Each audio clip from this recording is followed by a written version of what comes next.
সরকারের হুঁশিয়ারি অগ্রাহ্য করে আন্দোলন চালিয়ে যাচ্ছেন প্রাথমিক ও মাধ্যমিক বিদ্যালয়ের শিক্ষকেরা। এতে বন্ধ রয়েছে ক্লাস পরীক্ষা। আজ বার্ষিক পরীক্ষা শুরুর কথা থাকলেও বর্জন করেছেন শিক্ষকেরা।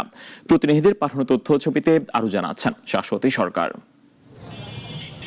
প্রাথমিকের শিক্ষকদের 11তম গ্রেড ও মাধ্যমিকের শিক্ষকদের 9ম গ্রেডে উন্নীত করা সহ 4 দফা দাবিতে সারা দেশে ক্লাস বর্জন করেছেন প্রাথমিক ও মাধ্যমিকের শিক্ষকরা। বিদ্যালয়গুলোতে বার্ষিক পরীক্ষা শুরুর কথা থাকলেও হয়নি।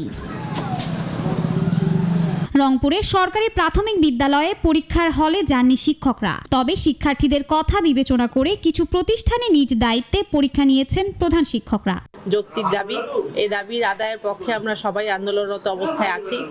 দায়িত্বে আছি, আমি দায়িত্বপ্রাপ্ত প্রধান শিক্ষক। অভিভাবকের সহায়তায় আমি 3য় থেকে 5ম শ্রেণীর পরীক্ষা নেওয়ার আয়োজন করছি। কেন্দ্র ঘোষিত কর্মসূচির অংশ হিসেবে পটুয়াখালীর রাঙ্গাবালিতে সরকারি প্রাথমিক বিদ্যালয়ের বার্ষিক পরীক্ষা বর্জন করেছেন সহকারী শিক্ষকরা। বিকল্প হিসেবে পুরো পরীক্ষার দায়িত্ব পড়ে প্রধান শিক্ষক ও দপ্তরিদের ওপর। আমিও আমার দপ্তরি এই 2 জনে পরীক্ষা কার্যক্রম চালিয়ে যাচ্ছি, কিন্তু আমাদের 2 জনের পক্ষে এই পরীক্ষা কার্যক্রম চালিয়ে যাওয়া খুবই কষ্টসাধ্য।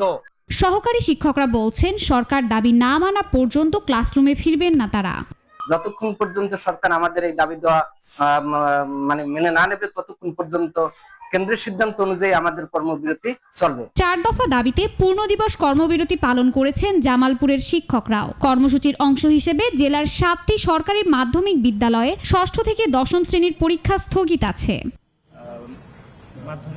সারা দেশের মতো মেহেরপুরেও শিক্ষা প্রতিষ্ঠানগুলোতে বন্ধ পরীক্ষা কার্যক্রম। হঠাৎ এমন পরিস্থিতিতে হতাশাগ্রস্ত শিক্ষার্থীরা।